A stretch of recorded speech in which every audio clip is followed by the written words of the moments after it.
First ever factory outlet Mukunda jewellery KPHP Kothapet Khammam Somajiguda Hanamkonda.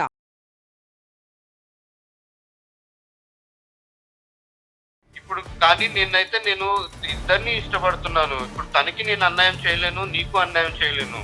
అట్లెట్లా ఇష్టపడతావు మామయ్య ఇద్దరిని? నాకు అన్యాయం చేస్తావా?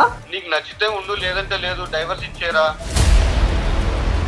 పాప పుట్టిన తర్వాత కొన్ని రోజులకి కొంచెం డిఫరెంట్గా బిహేవ్ చేయడం స్టార్ట్ చేశాడు మా మామయ్య. ఏమైంది ఏంటి అని అబ్జర్వ్ చేశాను. తెలిసింది ఏంటంటే మామయ్య వచ్చేసి వేరే అమ్మాయితో అక్రమ సంబంధం పెట్టుకున్నాడు. నేను అడిగాను, ఏంటి మామయ్య ఇది? నేను నిన్ను ఇష్టపడకపోయినా ఇష్టంగా సంసారం చేసి ఇష్టంగా నీతో పెళ్లి చేసుకున్నాయి, ఇష్టంగా ఉంటున్నాను. ఇలా నువ్వు వేరే అమ్మాయితో అక్రమ సంబంధం పెట్టుకొని నన్ను బాధ పెట్టడం నీకు ఇది ఎంతవరకు న్యాయం మామయ్య అని అడిగా. అయితే మామయ్య అంటున్నాడు, ఇప్పుడు నీకు ఇష్టం లేకపోతే డైవర్స్ ఇచ్చేస్తాను వెళ్ళిపో అంటున్నాడు. ఈరోజు పిల్లల వల్లనే నేను ఇంకొక ఆమెతో అక్రమ సంబంధం పెట్టుకుంటాను అనే గ్రౌండ్ కారణం చూపించడానికి వీలు లేదు అని నేను అనుకుంటున్నాను. మీరేమంటారు? దానికి ఏమంటారు ఆయన? మళ్ళీ ఇంకో పాపను కూడా పుడితే తను కూడా ఇలాగే ఉంటే ఆ పిల్లలను చూసుకుంటూ బాధపడుతూ బ్రతకలేం కదరా.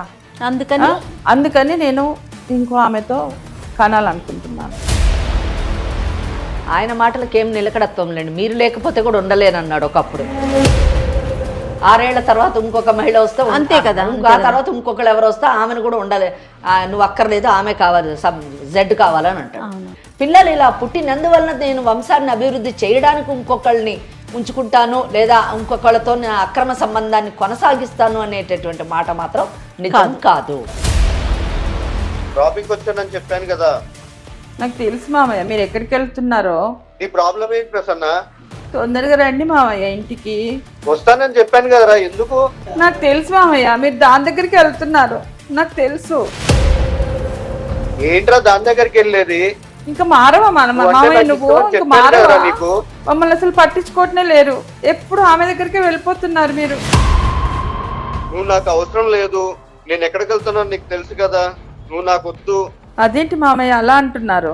నీకు ఇష్టం లేకపోతే చెప్పు, డైవర్స్ ఇచ్చేసి వెళ్ళిపో. లేదు అనుకుంటే మనం కలిసి ఉందాము, అడ్జస్ట్ అవుతానంటే చెప్పు.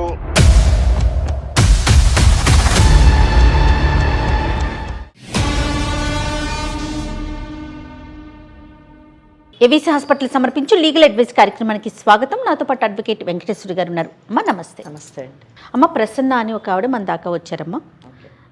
తను ఏం చెప్తున్నారంటే, నాకు ఇష్టం లేని పెళ్లి చేశారు, ఇష్టం లేదు నాకు కూడా, కానీ ఇష్టంతోనే ఒక భార్యగా నేను ఉంటున్నాను, కానీ ఇప్పుడు అతని ఇష్టం లేదంటున్నాడు.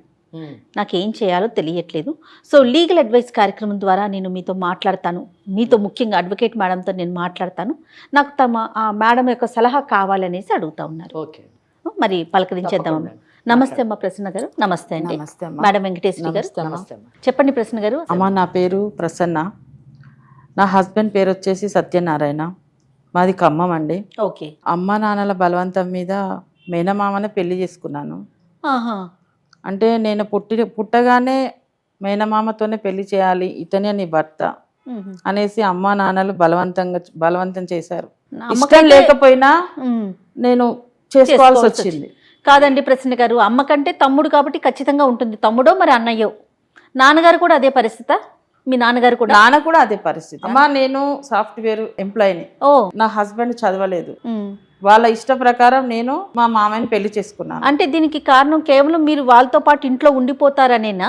వాళ్ళ కళ్ళ ముందే ఉంటారనే, లేకపోతే కట్న కానుకలు ఇచ్చుకోలేము, బయట వేరే సంబంధం తెచ్చి చేయలేము, ఇలాంటి కారణాలు ఉన్నాయా మీ పేరెంట్స్? లేదండి, అంటే నాన్న అమ్మ వాళ్ళు కొంచెం పూరైనా పర్వాలేదు, నా కూతురు నా కళ్ళ ముందు ఉంటుంది అన్నట్టుగా వాళ్ళు మామయ్యకి ఇచ్చి పెళ్లి చేశారు. మామయ్యతో కూడా మాట్లాడాను, చెప్పాను, ఇష్టం లేదు, వద్దు మామయ్య మనం పెళ్లి చేసుకోవద్దు అంటే తను కూడా చిన్నప్పటి నుంచి నువ్వే నా భార్యవా అనుకున్నాను, అందుకే పెళ్లి చేసుకుంటున్నాను అని అంటే ఇంకా ఇంతమందిని బాధ పెట్టి నేను కాదు అంటే అందరూ బాధపడతారు. అందుకే నా ఇష్టాన్ని వదులుకొని నేను వాళ్ళ కోసం పెళ్లి చేసుకున్నాను.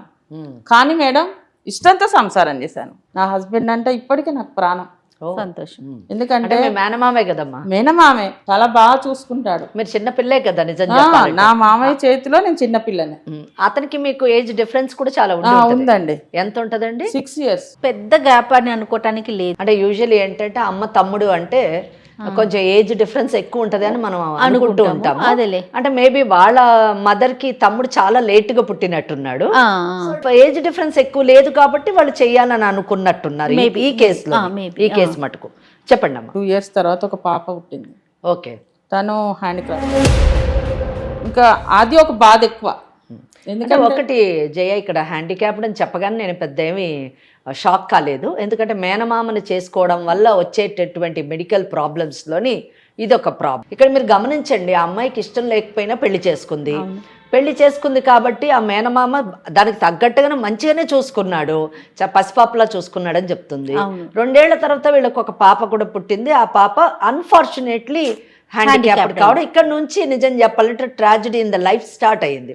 లెట్స్ సీ అసలు ఏంటి పరిస్థితి. తర్వాత ఏమైందండి? పాప పుట్టిన తర్వాత కొన్ని రోజులకి కొంచెం డిఫరెంట్గా బిహేవ్ చేయడం స్టార్ట్ చేశాడు మీ మామయ్య. మా మామయ్య. ఏమైంది ఏంటి అని అబ్జర్వ్ చేశాను. తెలిసింది ఏంటంటే మామయ్య వచ్చేసి వేరే అమ్మాయితో అక్రమ సంబంధం పెట్టుకున్నాడు. నేను అడిగాను, ఏంటి మామయ్య ఇది? నేను నిన్ను ఇష్టపడకపోయినా ఇష్టంగా సంసారం చేసి ఇష్టంగా నీతో పెళ్లి చేసుకున్నాయి, ఇష్టంగా ఉంటున్నాను. ఇలా నువ్వు వేరే అమ్మాయితో అక్రమ సంబంధం పెట్టుకొని నన్ను బాధ పెట్టడం నీకు ఇది ఎంతవరకు న్యాయం మామయ్య అని అడిగాను. నీకు ఇష్టం లేకపోతే డైవర్స్ ఇచ్చేస్తాను వెళ్ళిపో అంటున్నాడు. అంటే డైవర్స్ ఇవ్వడానికి ఆయన పెళ్లి చేసుకుంది. పాపకి ఏంటండి ప్రాబ్లము అంటే నాకు ఎగ్జాక్ట్ తెలియలేదు. తను నిలబడలేదండి, తను నిలబడలేదు, పడుకొనే ఉంటుంది. డాక్టర్లు ఏం చెప్పారండి చూపిస్తే కనుక? డాక్టర్ ఇంకా ఇట్లాగే పడుకొనే ఉంటుంది, తనలో ఎదుగుదల లేదు, మేనరిక కారణంగా ఇలా పుట్టింది.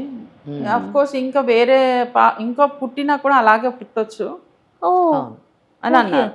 Okay okay. మా మామయ్య ఏం చేశాడు, నేను ఇంకో బిడ్డను కనాలి, నా వంశం పైకి రావాలంటే నాకు ఇంకో సంతానం రావాలి, సో నీతో నేను ఉంటే అట్లాగే పుడుతుంది ఇంకో పాప కూడా, అందుకే నేను ఆ అమ్మాయితో కనాలనుకుంటున్నాను, నీకు ఇష్టమైతే ముగ్గురం కలిసి ఉందాం, లేదంటే నీకు డైవర్స్ ఇస్తాను వెళ్ళిపో. అంటే సాఫ్ట్వేర్ అంటున్నారు కాబట్టి మీరు బీటెక్ చేస్తుంటారని నేను అనుకుంటున్నాను.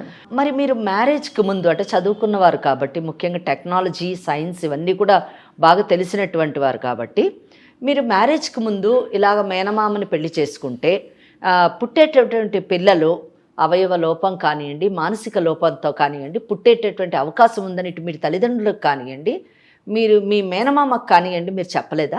అంటే ఆ అవేర్నెస్ మీరు తీసుకురాలేదా? చెప్పాను మేడం. ఓకే, అప్పుడేమన్నారు? మూఢనమ్మకం అన్నారు. మీ మ్యారేజ్ జరిగిన 2 ఏళ్ల తర్వాత ఒక పాప పుట్టిన తర్వాత ఈరోజు పిల్లల గురించి నేను ఇంకొక ఆమెతోనే అక్రమ సంబంధం పెట్టుకుంటాను, ఆమె ద్వారా వేరే పిల్లల్ని జన్మనివ్వడానికి ట్రై చేస్తాను అని చెప్తున్నారు. అది కూడా మన వంశాన్ని అభివృద్ధి చేయడానికి అని చెప్పి అంటున్నారు అని అన్నారు. వంశాన్ని అభివృద్ధి చేయడానికి మగపిల్లాడే పుడతాడని నమ్మకం లేదు, ఆడపిల్ల పుట్టొచ్చు. ఆ ఆడపిల్ల కూడా బయట వాళ్ళకైనా సక్రమంగా పుడతారో లేదో కూడా మనం చెప్పలేము. మరి ఇటువంటి పరిస్థితుల్లోని ఇటువంటి ఆ పిల్లలు పుడతారు అని మీరు కానీ అతనికి తెలియజేసి ఉంటే, నీ మూఢనమ్మకం అని తీసి పడేసినటువంటి వ్యక్తి ఈరోజు పిల్లల వల్లనే నేను ఇంకొక ఆమెతో అక్రమ సంబంధం పెట్టుకుంటాను అనే కారణం చూపించడానికి వీలు లేదు అని నేను అనుకుంటున్నాను. దానికి ఏమంటారు ఆయన? నేను కూడా అదే అడిగాను మేడం మామయ్యను. నేను ముందే చెప్పాను కదా మామయ్య అంటే, లేదు నువ్వంటే నాకు ఇష్టం, నేను పెళ్లి చేసుకున్నాను. కానీ నేను అది ఫస్ట్ అప్పుడు అనుకున్నాను ఇలా అవుతుందా అనుకున్నాను, కానీ జరిగింది. మళ్ళీ ఇంకో పాప పుడితే తను కూడా ఉంటే ఆ పిల్లలను చూసుకుంటూ బాధపడుతూ బ్రతకలేం కదరా, అందుకని నేను ఇంకో ఆమెతో కనాలనుకుంటున్నాను. పెళ్ళి ఎంతకాలం అయిందండి? 7 years అయిందండి. అంటే పాప ఏజ్ ఆల్మోస్ట్ 2 years. 2 years అంటే పెళ్ళైన ఎంతకాలానికి పుట్టింది? పెళ్ళైనాక 4 years పుట్టింది. So almost 6 years 7 years almost.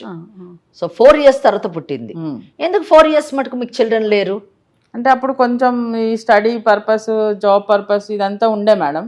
Okay, తొందరగా కూడా కాలే, అసలు మనకు పిల్లలు కూడా తొందరగా కాలేదు. అంటే ఈ 4 years అతని నుంచి మీకు ఎటువంటి ఇబ్బంది కలగలేదు? అంటే పిల్లలు పుట్టట్లేదని కానివ్వండి, లేదా నువ్వు ఈ చదువులోని దీంట్లోనే బిజీగా ఉన్నావు, నిన్ను పెళ్లి చేసుకుని లాభం లేదు అనేటటువంటి మాటలు కానివ్వండి, ఇటువంటి ఏమీ లేదు? లేదు, చాలా మంచివాడు. సో ఈ 4 years చాలా బాగున్నారు. ఎప్పుడైతే కొంచెం ఇబ్బందితో పాప పుట్టిందో అప్పటి నుంచి అతనిలో మార్పు మొదలైపోయింది. వచ్చింది. మరి మీ అమ్మగారి వాళ్ళకి వాళ్ళ అక్కకి బావకి వాళ్ళకి చెప్పారా మీరు ఈ విషయం వాళ్ళ దాకా తీసుకెళ్లారా? నేను ఇంకా చెప్పలేదు మేడం. ఇంకొక విషయము ప్రసన్న, ఈయనలోని మార్పు అంటే ఆమెతోని ఇంకొక ఆమె ఎక్స్ ఉన్నారు, ఆమెతోని ఇతనికి అక్రమ సంబంధం ఎంత కాలం నుంచి ఉంది? 4 years నుంచి ఉందంట మేడం. ఎస్. సో ఇక్కడ అంటే నేను ఈ క్వశ్చన్ అడగడానికి కారణం ఏంటంటే పాప అన్నది ఒక కారణం మాత్రమే, అంతే. ఇక దీన్ని బట్టి అంతే. ఓన్లీ ఆయనకే ఆ లేడీతోనే అక్రమ సంబంధం పెట్టుకున్నాడు కాబట్టి ఆమెతోని కొనసాగాలి అనేటటువంటి ఆలోచన వలన ఈ పాపని ఒక అడ్డుగా, ఒక ఆసరాగా, ఒక కారణంగా చూపిస్తున్నాడు. కానీ పిల్లలు ఇలా పుట్టినందువలన నేను వంశాన్ని అభివృద్ధి చేయడానికి ఇంకొకళ్ళని ఉంచుకుంటాను లేదా ఇంకొకళ్ళతో నా అక్రమ సంబంధాన్ని కొనసాగిస్తాను అనేటటువంటి మాట మాత్రం నిజం కాదు. ఎందుకంటే 4 సంవత్సరాలు అతను ఈ అమ్మాయితోని బాగున్నాడు. తర్వాత 2 ఏళ్ళు అయింది పాప పుట్టి. ఈ అమ్మాయి చెప్పే ప్రకారం, ప్రసన్న చెప్పే ప్రకారం 4 ఏళ్ళు అయింది ఆ అమ్మాయితో అక్రమ సంబంధం పెట్టుకొని. అంటే పాప పుట్టక ముందే 2 ఏళ్ళు ముందే అక్రమ సంబంధం మొదలైంది. అంటే ఈ అమ్మాయితో కేవలం 2 సంవత్సరాలు మాత్రమే ఇతను బాగున్నాడు. ఆ తర్వాత 2 సంవత్సరాల నుంచి ఆమెతో అక్రమ సంబంధం పెట్టుకున్నాడు.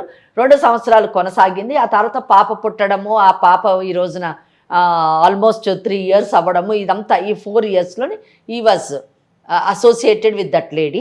ఆ అమ్మాయితోని ఉంటూ ఉన్నాడు, తన జీవితాన్ని చాలా హ్యాపీగా గడుపుతూ ఉన్నాడు. ఈ అమ్మాయి మాత్రము ఈ ప్రెగ్నెన్సీ పీరియడ్ 9 months కానివ్వండి, ఆ తర్వాత పుట్టిన తర్వాత సుమారు 3 ఏళ్ళు అమ్మ పాపకు ఇప్పుడు 3 ఏళ్ళు, అంటే ఒక 4 ఏళ్ల నుంచి ఇటు పాప ద్వారా తను పాప వలన కలిగేటటువంటి బాధను అనుభవిస్తుంది. భర్త అనేటటువంటి వాడు మేనమామ ఇష్టం లేకపోయినా చేసుకొని ఎంతో ఇష్టంగా బ్రతికేటటువంటి చూసుకున్నటువంటి మేనమామ దూరం అవుతున్నాడు అనే వ్యధ కూడా ఈమెని తొలిచివేస్తుంది అన్నది మనం తెలుసుకోవాలి. ఇక్కడ మిగతా అంటే ఫ్యామిలీ పరంగా మిగతా అన్ని విషయాలు మంచి చెడు అవన్నీ బాగానే చూసుకుంటారండి? అన్ని బాగానే ఉంటాయి మేడం. ఇంట్లో ఫైనాన్షియల్ గా కానీ అంటే అతనికి ఏదో అతను ఏం చేస్తుంటారన్నారు? తను car driver madam. Car driver. Okay okay. నా శాలరీతోని నేను ఇంట్లో మెయింటైన్ చేసుకుంటాను. తనకు కొంత తక్కువ అమౌంట్ వస్తుంది. సో ఇంకో ఆమె ఉంది, ఆమె కూడా సాఫ్ట్వేర్. ఓహో, అమ్మాయి కూడా సాఫ్ట్వేరే. ఇంకా నేను అనుకుంటున్నాను తన శాలరీ నా శాలరీతోని నేను హ్యాపీగా బతికేయచ్చు అనే ఫీలింగ్ ఉందేమో అనుకుంటున్నాను. ఓకే, అట్లా కూడా అదృష్టవంతుడు, 2 సాఫ్ట్వేర్లు. మరి కార్ డ్రైవర్ కి చక్కగా. అంటే ఇక్కడ మనం గుర్తించాల్సింది ఏంటంటే, సమాజానికి మనం చెప్పాల్సింది ఏంటంటే, పెళ్లి చేసుకునేటప్పుడు కానివ్వండి, ఒక వ్యక్తిని మనము ఇష్టపడేటప్పుడు కానివ్వండి, అవతల వ్యక్తి యొక్క పరిస్థితి బ్యాక్గ్రౌండ్ కూడా చూడాలి. ఇక్కడ నేను అనేది చదువుకున్నవాడా చదువుకోలేనివాడా, ప్రేమకి చదువు అవసరం లేకపోవచ్చు, బ్రతకడానికి కలిసి జీవించడానికి చదువు అవసరం లేకపోవచ్చు, లేదా పెళ్లి చేసుకోవడానికి కూడా చదువు అవసరం లేదు. ప్రేమ, ఆప్యాయత, ఆ బంధం పట్ల గౌరవం ఉంటే చాలు. కానీ ఇక్కడ పెళ్లి చేసుకోవాలనుకునేటటువంటి వాడు లేదా తను కలిసి జీవించాలనేటటువంటి వ్యక్తికి ఇంకొక భార్య, పిల్లలు ఉన్నారా, కుటుంబం ఉన్నదా లేదా అని చూసుకోవాల్సినటువంటి బాధ్యత ఆ మహిళకు ఉంది, అనేటటువంటి మహిళకు ఉంది అనేటటువంటి విషయాన్ని నేను ఇక్కడ ప్రస్తావిస్తున్నాను. ఎందుకు ప్రస్తావిస్తున్నానంటే, ఎందుకు ఖచ్చితంగా ప్రస్తావించాలనుకుంటున్నానంటే, ఆ అమ్మాయి ఏం చదువుకున్నటువంటి అమ్మాయి కాదు, చదువుకున్న అమ్మాయి మీరన్నట్టుగా సాఫ్ట్వేర్ ఇంజనీర్ అయ్యుండి ఇటువంటి వాడితో ఉండాల్సిన అవసరం ఆ అమ్మాయికి ఉందా? ఖచ్చితంగా. ఎందుకు తెలిసి అమ్మాయిలతో వాళ్ళ జీవితాల్ని పాడు చేసుకుంటున్నారు? చాలా బాగా. దేనికి అట్రాక్ట్ అవుతున్నారు వీళ్ళు? అశాశ్వతమైనటువంటి వాటికి, చిన్న వాటికి, అంటే విచ్ ఈస్ నాట్ పర్మనెంట్, అంటే which is not a soul relationship కాదు, అది ఫిజికల్ రిలేషన్ అట్రాక్షన్ కావచ్చు, ఫిజికల్ రిలేషన్షిప్ కావచ్చు. అటువంటి చిన్న విషయాలకి అట్రాక్ట్ అయ్యి వాళ్ళు బంగారు భవిష్యత్తును వాళ్ళు పాడు చేసుకోవడమే కాకుండా వేరే వాళ్ళ కుటుంబాల్లోని చిచ్చు పెడుతున్నారు. చూడండి, అది చాలా దురదృష్టకరమైనటువంటి విషయం. ఈవిడ ఒక మహిళ, ఈవిడ ఇబ్బంది పడుతోంది ఒక మహిళ వలన. తనకు పుట్టింది ఒక పాప, మహిళ, అంతే కదమ్మా. అంతే, మహిళ శత్రువు అన్నట్టు. చూడండి, ఒక మహిళ 2 మహిళల జీవితాలను పాడు చేయడము. వీళ్ళ తల్లి అంటే వాళ్ళ అక్క, ఆవిడ కూడా బాధపడుతుంది కదా, నా తమ్ముడిని ఇచ్చి చేశాను, నా తమ్ముడని నా కూతురు జీవితాన్ని పాడు చేశాను అని ఆమె కుమిలిపోతుంది నిజానికి. అది చాలా దురదృష్టకరమైనటువంటి విషయం ఈ కేసులోని. ఇప్పుడు ఈ కార్యక్రమం దాకా మీరు రావడానికి గల కారణం ఏంటి? మీరు ఏం ఎక్స్పెక్ట్ చేస్తున్నారు అసలు? నా హస్బెండ్ నాకు డైవర్స్ ఇస్తా అంటున్నాడు. ఓకే, నిజం చెప్పాలంటే నేను డైవర్స్ తీసుకోవడం నాకు ఇష్టం లేదు. అందుకే నేను మీ దగ్గరికి ఎందుకు వచ్చానంటే, నా హస్బెండ్ నాకు ఇప్పించండి. ఆమెను దూరం చేయండి. ఓకే, ఆమె లేకపోతే నేను ఉండలేను అంటున్నాడు మామయ్య. ఆయన మాటలకి ఏం నిలకడత్వం లేండి. మీరు లేకపోతే కూడా ఉండలేనన్నాడు ఒకప్పుడు. 6 ఏళ్ల తర్వాత ఇంకొక మహిళ వస్తే అంతే కదా, ఆ తర్వాత ఇంకొకరు ఎవరు వస్తే ఆమెను కూడా ఉండలే, నువ్వు అక్కర్లేదు, ఆమె కావాలి, జెడ్ కావాలని అంటాడు. సో ఓకే, నిలకడ లేని మనస్తత్వం అది. నేను ఒక్క ప్రశ్న అడగాలనుకుంటున్నా, అంటే నా భర్త నాకు కావాలి అని మీరు అన్నారు, నా భర్తను నాకు ఇప్పించండి అని అన్నారు, ఆ మహిళని దూరం చేయండి అన్నారు. చాలా చక్కటి, నిజానికి చట్ట పరిధిలో ఉన్నటువంటి రిలీఫ్స్ మీరు అడిగారు. కానీ ఆ రిలీఫ్స్ని ఇప్పించే ముందు ఒక క్రూషియల్ పాయింట్ నేను అడగదలుచుకున్నాను. ఒకవేళ మీ మేనమామ ఆ మహిళని మర్చిపోయి మీతోని తన జీవితాన్ని యథావిధిగా కొనసాగిస్తే మళ్ళీ మీకు పిల్లలు పుట్టేటటువంటి అవకాశం లేకపోయినా, ఒకవేళ ఉన్నా ఇటువంటి పిల్లలే పుడతారు అంటే ఆ అవకాశాన్ని మీరు వదులుకోవడానికి సిద్ధంగా ఉన్నారా? మరి మీ వైవాహిక జీవితాన్ని పిల్లలు లేకుండా లేదా ఉన్నటువంటి ఈ బిడ్డని సక్రమంగా పెంచుకుంటూ ముందుకు వెళ్ళాలనుకుంటున్నారా లేదో డిసైడ్ అయితే చట్ట పరిధిలో 100% షీ సేఫ్. ఈ అమ్మాయి ప్రసన్నకు ఆల్ రైట్స్ ఉన్నాయి, she safe. We can 100% we can see that girl is thrown out of this family. But the thing is that whether these 2 people will be happy or not, will they lead happy marital life or not, is to be decided first. కనుక ముందు మనము ఈ విషయాలు మీరు ఆ అమ్మాయితో మాట్లాడండి. Right. At the same time వాళ్ళ మేనమామతో కూడా మాట్లాడండి. ఆ తర్వాత మనం ఏ విధంగా అతను చేసేటటువంటి పనులు చట్ట విరుద్ధమైనవి అని అతనికి ఎక్స్ప్లెయిన్ చేద్దాము. Will try to counsel that girl also చేసి మనం ఈ అమ్మాయిని కాపాడడానికి ట్రై చేద్దాం. డెఫినెట్గా అమ్మా, డెఫినెట్గా. చూడండి ఎంత వ్యాలిడ్ పాయింట్ చెప్పారంటే, ఒకవేళ మాట్లాడి ఓకే చేసినా మరి ఏంటి ఫర్దర్గా రేపటి రోజున వచ్చే పిల్లలు ఇలానే ఉంటారు అని క్లియర్గా తెలిసినప్పుడు మరి దానికి సంబంధించి మీరు ఏం చేయదలుచుకున్నారు? నేను మామయ్యతోనే ఉండాలనుకుంటున్నాను మేడం. రైట్. పిల్లలు లేకపోయినా పర్వాలేదు, మామయ్యతోనే ఉంటూ ఉన్న పాపనే బాగా చూసుకోవాలనుకుంటున్నాను. ఎగ్జాక్ట్లీ, అది మీ ఒపీనియన్. అదమ్మా, తనైతే కట్టుబడి ఉన్నారు. చెప్పాలంటే జయగారామ తీసుకున్న నిర్ణయం చాలా గొప్ప నిర్ణయం. మన నోటి నుంచి మనం చెప్పకూడదు, ఎందుకంటే ఒకళ్ళ జీవితాన్ని శాసించేటటువంటి అధికారం ఇంకొక వ్యక్తికి ఉండదు.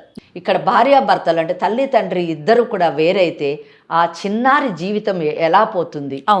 ఆల్రెడీ భగవంతుడు శాపానికి గురైనటువంటి ఆ పసిది ఆ తల్లిదండ్రులు ఇద్దరి ప్రేమకు ఆప్యాయతతోని పెంచబడితే తప్పకుండా ఆమెలోని చలనం వచ్చి ఆమె ముందుకి కొద్ది కాలం మంచిగా బ్రతికేటటువంటి అవకాశం ఉంటుంది అనేటటువంటి ఆలోచన నాకుంది.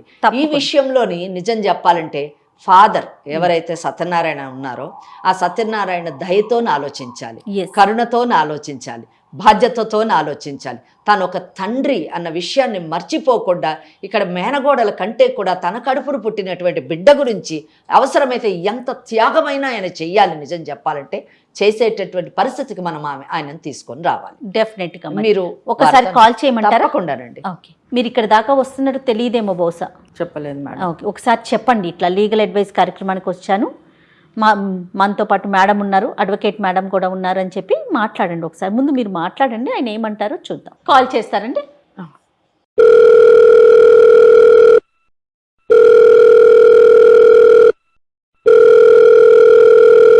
హలో.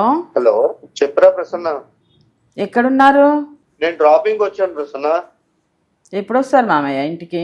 నాకు లేట్ అవుతుందిరా. నాకు తెలుసు ఎక్కడికి వెళ్తున్నావో. డ్రాపింగ్ వచ్చానని చెప్పాను కదా. నాకు తెలుసు మామయ్య మీరు ఎక్కడికి వెళ్తున్నారో. నీ ప్రాబ్లం ఏంటి ప్రసన్న? నాకు తెలుసు మామయ్య మీరు దాని దగ్గరికి వెళ్తున్నారు, నాకు తెలుసు. ఏంట్రా దాని దగ్గరికి వెళ్ళేది? ఇంకా మారవా మామయ్య నువ్వు? ఇంకా మారవా? నీకు దానింటికి వెళ్తున్నావు నాకు తెలుసు. డ్రాపింగ్ వెళ్ళానని చెప్పాను కదా, ఎందుకు సతాయిస్తున్నావు? నేనే సతాయిస్తున్నాను మామయ్య, మీరే కదా ఎప్పుడు నైట్ వస్తున్నారు, మమ్మల్ని అసలు పట్టించుకోవటమే లేరు, ఎప్పుడు ఆమె దగ్గరికి వెళ్ళిపోతున్నారు మీరు. నువ్వు నాకు అవసరం లేదు, నేను ఎక్కడికి వెళ్తున్నాను నీకు తెలుసు కదా. నీకు ఇష్టం లేకపోతే చెప్పు, డైవర్స్ ఇచ్చేసి వెళ్ళిపో. లేదు అనుకుంటే మనం కలిసి ఉందాము, అడ్జస్ట్ అవుతానంటే చెప్పు. ఎలా ఉంటాను మామయ్య నువ్వు ఇంకో లేడీతో ఉంటే? మన పాప గురించే కదరా. అది కాదు మామయ్య, ఇప్పుడు మనకు పిల్లలు కావాలి అంటే ఇంకో వేరే సొల్యూషన్ వెతుక్కుందాం కదా, దానికోసం ఇంకో అమ్మాయిని పెట్టుకోవాలా? అది కాదురా, తనంటే నన్ను ఇష్టపడింది తను, నేను తనని ఇష్టపడ్డాను. నేను అంటే నేను ఇష్టపడలేదా మామయ్య నిన్ను? నువ్వు నన్ను ఇష్టపడలేదా? అనట్లేదురా, నువ్వంటే ఇష్టమే నాకు. ఇద్దరిని ఇష్టపడుతున్నాను. ఇప్పుడు తనకి నేను అన్యాయం చేయలేను, నీకు అన్యాయం చేయలేను. అట్లెట్లా ఇష్టపడతావు మామయ్య ఇద్దరిని? నాకు అన్యాయం చేస్తావా? నీకు నచ్చితే ఉండు, లేదంటే లేదు. అట్లా అనొద్దు మామయ్య. సార్ మేడంకి ఇవ్వండి, సార్ మేడంకి ఇవ్వండి, మాట్లాడతారు. సత్యనారాయణ గారు, నేను వెంకటేశ్వరి లాయర్ని. మీరు చక్కగా నిజం చెప్పాలంటే ఒక డ్రైవర్లా కాకుండా చాలా చదువుకున్నటువంటి వ్యక్తిలాగా సంస్కారంగా మాట్లాడుతున్నారు. కానీ మీ జీవితంలో మాత్రం ఆ సంస్కారాన్ని ప్రదర్శించకపోవడం చాలా దురదృష్టం అండి. నేను చదువుకోలేదు మేడం. కానీ చదువుకోకపోయినా తల్లిదండ్రుల మాటకి, మీ అక్క మాటకి తల వంచి మీరు మీ మేనగోడలను పెళ్లి చేసుకున్నారు. మీకు పాప పుట్టి ఎంతకాలం అయింది? 3 years మేడం. ఈ అమ్మాయి అంటే ఇంకొక అమ్మాయితో మీరు ఇప్పుడు ప్రేమలో ఉన్నారు కదా, ఆ అమ్మాయి ఎప్పుడు పరిచయం అయిందండి మీకు? 4 years మేడం. 4 years అంటే ఎంత? ఆమె పేరేంటండి? ఆమె పేరు దివ్య మేడం. దివ్య. అంటే మీకు ఆమె పరిచయం అయి 4 ఏళ్ళు అయ్యింది. ఇక్కడికి ఓకే, ఇది పక్కన పెడదాము. మీరు ఎందుకు అసలు ఇప్పుడు మీ మేనగోడల్ని వదిలేయాలనుకుంటున్నారండి? మేడం ఇప్పుడు పాప వల్ల మేడం, తనకి మీ మామయ్య నువ్వు చేసుకోవాలని చెప్పి చేశారు. ఆ ఇష్ట ప్రకారంగానే చేసుకున్నాం మేడం, పెద్దల్ని అంగీకరించుకొని. ఓకే. దాని కారణంగా మాకు పుట్టిన పిల్లలు జెనెటిక్ డిసార్డర్ తో పుట్టారు. ఓకే.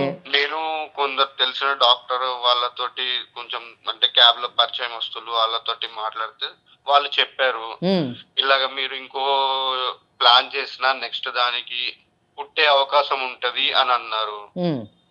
దాని గురించి నేను ఏంటంటే ఇంకొక అమ్మాయి తోటి కొంచెము కలిసి ఉండడం జరుగుతుంది. ఆ అమ్మాయి పరిచయం అయ్యి మీకు 4 ఏళ్ళు అయింది. అంటే మీకు మీ పాప పుట్టక ముందే, అంటే ఒక 1 year ముందే ఆ అమ్మాయి పరిచయం ఉంది కనుక మీరు ఆ అమ్మాయితోని పరిచయాన్ని ప్రేమగా మార్చుకొని ఆ అమ్మాయిని పెళ్లి మటుకు తీసుకెళ్ళాలి అని అనుకోవడానికి మీ పాప కారణం కాదు. ఏమంటారు మీరు? అదే కరెక్ట్. రిలేషన్ లేదు మేడం. మెల్లమెల్లగా మాకు కొంచెము ఫ్యామిలీలో డిస్టర్బెన్స్ వచ్చి. ఏం డిస్టర్బెన్సెస్ వచ్చాయండి? అంటే పాప వల్లే మేడం, కొంచెం చికాకులు గొడవలు అలాంటివి. ఓకే అండి, ఇప్పుడు కాదండి, పాప ఆ మొక్కదానికే పాప కాదు, ప్రసన్నకు ఒక్కడికే, మీ మేనగోడలకు ఒక్క ఆమెకే పాప కాదు, మీకు కూడా కూతురే. ఇద్దరికి చికాకులు కానివ్వండి, త్యాగం కానివ్వండి, కష్టాలు కానివ్వండి, ఆ బిడ్డ గురించి మీరు ఎన్నైనా సహించాలండి. ఎందుకంటే మీరిద్దరూ కలిసి ఆ అమ్మాయిని ప్రపంచంలోకి తీసుకొచ్చారు. మీ తప్పుల వలన, మీ పెద్దల తప్పుల వలన, అదే తెలియని తనం వలన మీరు ఒక పసిదాన్ని భవిష్యత్తు, పసిదాన్ని జీవితాన్ని అస్తవ్యస్తం చేశారు. ఎంత దయనీయం అండి! ఆ అమ్మాయి బ్రతికున్నంత కాలం ఆ మంచంలోనే మాట పలుకు లేకుండా, చలనం లేకుండా అలాగే ఉండడం ఎంత దురదృష్టకరమైనటువంటి జీవితం అండి, ఎంత దయనీయమైనటువంటి జీవితం అండి. అటువంటి బిడ్డను చూసినప్పుడు మనకి నిజానికి అసలు కడుపులో తరుక్కుపోతుందండి. ఆ అమ్మాయి ఎలా బ్రతుకుతుంది అని ఆ అమ్మాయి భవిష్యత్తు తలుచుకుంటేనే చాలా అగమ్యగోచరంగా ఉంటుంది.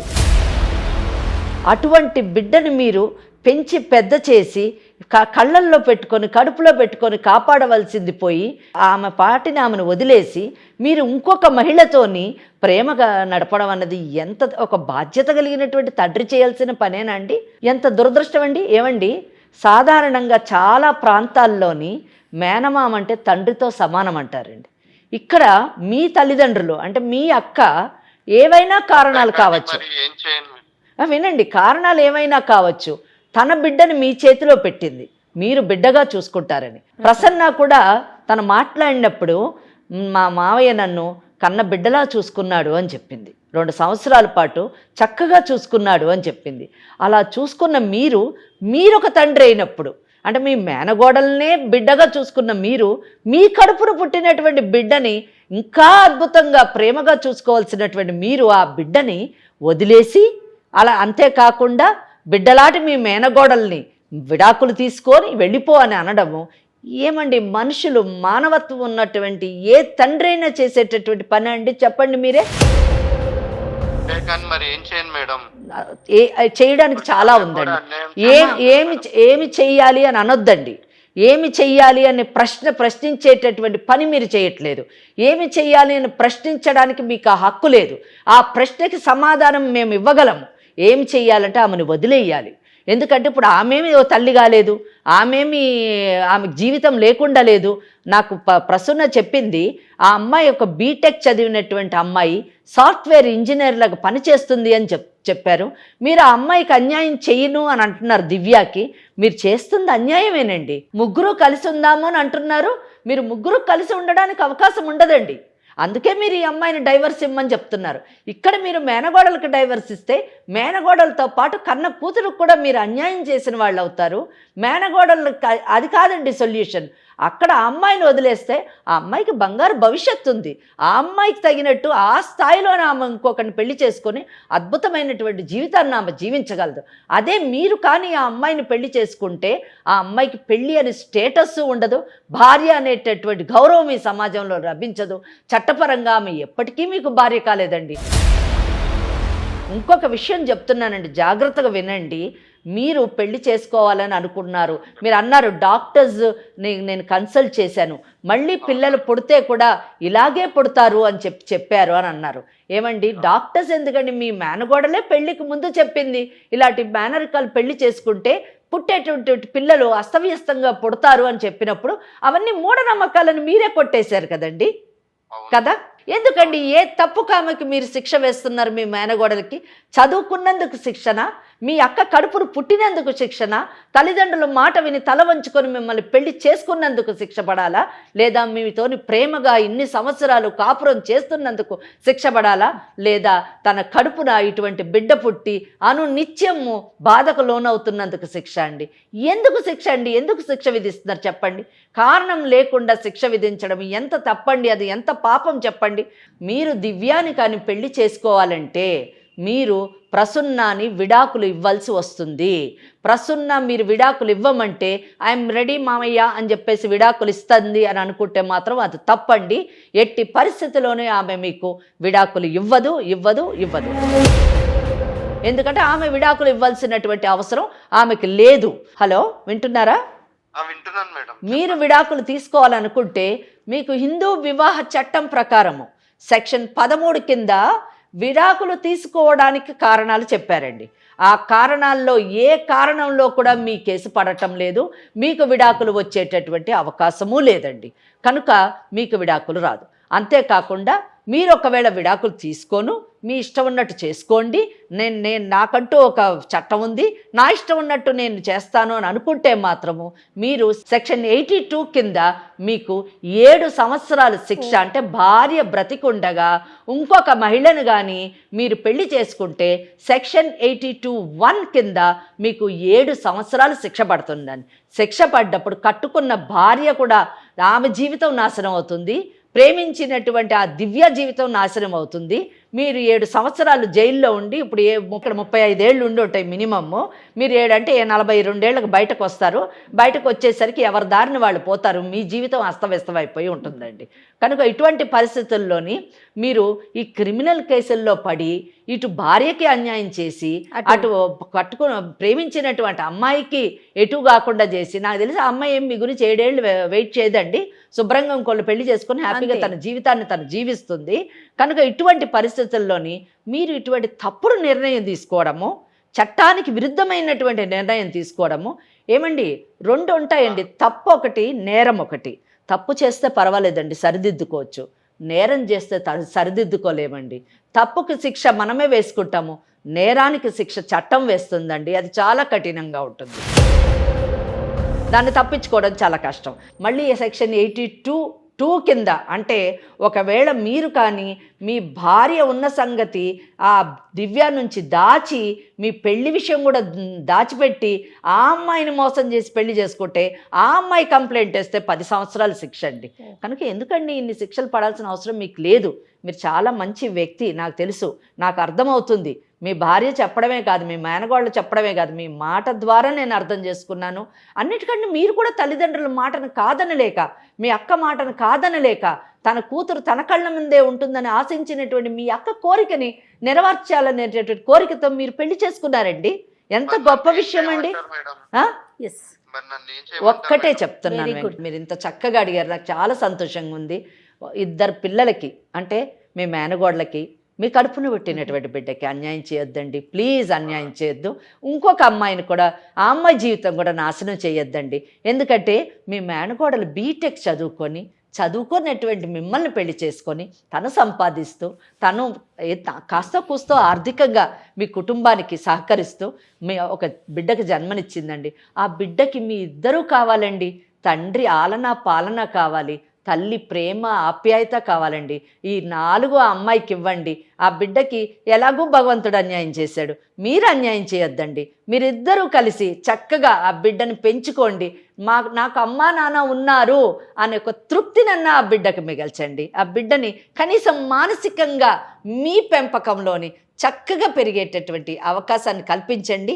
దివ్య వేరే పెళ్లి చేసుకుంటుంది, అవసరమైతే దివ్యతో నేను మాట్లాడతాను. జయ గారు మంచి కౌన్సిలింగ్ చేస్తారావండి, పిలిచి మేమిద్దరం కూర్చొని మాట్లాడి ఆ అమ్మాయిని ఒప్పించి చక్కగా అమ్మాయి వేరే అబ్బాయిని పెళ్లి చేసుకొని సెటిల్ అయ్యేటట్టుగా మనము ఆమెలోని మార్పును తీసుకొని వద్దాం. ముందు మీరు మారండి ప్లీజ్. మీరు మీ భార్యతోని మీ బిడ్డతోని హ్యాపీగా బతకాలని మేము కోరుకుంటున్నాము. మీరు ఒక్కసారి మా దగ్గరికి రండి ప్లీజ్, రండి, ఒక్కసారి రండి. జయ మేడంని కలవండి, వారు చెప్తారు. మేము కూర్చొని మాట్లాడి సెటిల్ చేద్దాము చక్కగా, ఎవరికి గొడవ లేకుండా. అంటే మీరు ఆ అమ్మాయి ఏమన్నా దివ్య ఏమన్నా చేస్తుందని భయపడుతున్నారేమో, ఆ అమ్మాయికి మేము కౌన్సిలింగ్ చేస్తాము. ఆ అమ్మాయిని మనము అమ్మాయిని సెటిల్ అయ్యేటట్టు చేద్దామండి. చేసి మీ లైఫ్ మీరు please take care of your wife. మీ భార్య మీ బిడ్డని బాగా చూసుకోండి. జయ మేడంతో ఒక్కసారి మాట్లాడండి. మీరు ఆవిడ మీకు ఎలా రావాలి ఏంటి అన్ని విషయాలు చెప్తారు ఆవిడ. విన్నారుగా సత్యనారాయణ గారు, ఇంత చక్కగా కోపం లేకుండా, అంటే మీ ఇద్దరు కలిసి ఉండాలని ఒక మంచి ఉద్దేశంతో ఎంతో ఓపికతో మాట్లాడారు. దయచేసి ఆలోచించండి. నేను నా నెంబర్ షేర్ చేస్తాను, మీకు లొకేషన్ కూడా పెడతాను. ఒకసారి మేడంది, మన వెంకటేశ్వరి మేడంది మనం అపాయింట్మెంట్ తీసుకొని ఒకసారి కూర్చొని మాట్లాడుదురు కానీ, సరేనండి? రైట్. మీ వైఫ్తో, మీ మేనకోడలతో ఒకసారి మాట్లాడండి. అరే ప్రసన్న, సారీ రా ప్రసన్న. రండి మామయ్య, ఒకసారి వెళ్ళి కలుద్దాం మేడం. రండి మామయ్య. అలాగే రా. సారీ. రైట్ అమ్మా. మా వేదిక దాకా వచ్చినందుకు ఈ ప్రోగ్రామ్ లీగల్ అడ్వైజ్ అయి ఉండొచ్చు, బట్ చట్టం దాకా వెళ్లకుండా మ్యాక్సిమం సమస్యని ఇక్కడే పరిష్కారం చేసే దిశగానే మేడం ఆలోచిస్తారు. ఆ విధంగానే మనం చెప్పటం, అతను ఒప్పుకోవటం కూడాను. అతనిలో కూడా మంచితనం ఉందమ్మా. తను అంటే మీరు అన్నట్లుగా భయపడటం కానీ పక్కదారికి వెళ్ళటం కానీ అలా జరిగింది, చెప్పేవాళ్ళు లేక అలా కూడా నాకు అనిపించింది. తనతో మాట్లాడినప్పుడు మొదటే ఇటు వాళ్ళ అమ్మా నాన్నకి కానీ అటు వాళ్ళ అమ్మా నాన్నకి కానీ చెప్పినట్లయితే కాస్త ఏమన్నా ఆలోచించేవాడు, లేకపోతే చట్టం ఈ విధంగా శిక్షలు ఉన్నాయి చట్టపరంగా అని తెలిసాక అతనిలో మార్పు వచ్చిందో. ఏది ఏమైనా సంతోషం కదా. అంటే జయ గారు, ఈ కేసులోని నేను ప్రత్యేకంగా చెప్పదలుచుకున్నది ఏంటంటే, మీరు చెప్పినవి అన్నీ కరెక్ట్. తల్లిదండ్రులు వీళ్ళందరూ పక్కన పెడితే, ఇక్కడ దివ్య అనేటటువంటి అమ్మాయిని చూసారా, ఆ అమ్మాయి లాంటి వాళ్ళకి అంటే ఈరోజు సమాజంలో చాలా మంది అనవసరంగా వాళ్ళ తెలియని తనంతో కానివ్వండి, ఏదో ఆశించి కానివ్వండి, ఇటువంటి పెళ్ళైనటువంటి మగవాళ్లతో బంధంలోకి మూడో వ్యక్తి ఎంటర్ అయ్యటంతోనే అక్కడే సమస్య మొదలవుతుంది కదా. సో అటువంటి వాళ్ళకి కూడా ఇక అవేర్నెస్ తీసుకురావడం చాలా అవసరము. ఆ పని ఈరోజు లీగల్ అడ్వైస్ చేయడము చాలా గొప్ప విషయం అండి. దీంతో ఏమవుతుందంటే, ఇటువంటి కార్యక్రమాల వలన, ఇటువంటి అవేర్నెస్ తీసుకురావడం వల్ల సమాజంలోని విచ్ఛిన్నం అవుతున్నటువంటి వివాహ వ్యవస్థ మళ్ళా పునర్జీవనం పొందుతుందని నేను ఆశిస్తున్నాను. తప్పకుండా అమ్మా, ఖచ్చితంగాను. థ్యాంక్ యూ సో మచ్ అమ్మా. నమస్తే. నమస్తే అమ్మా.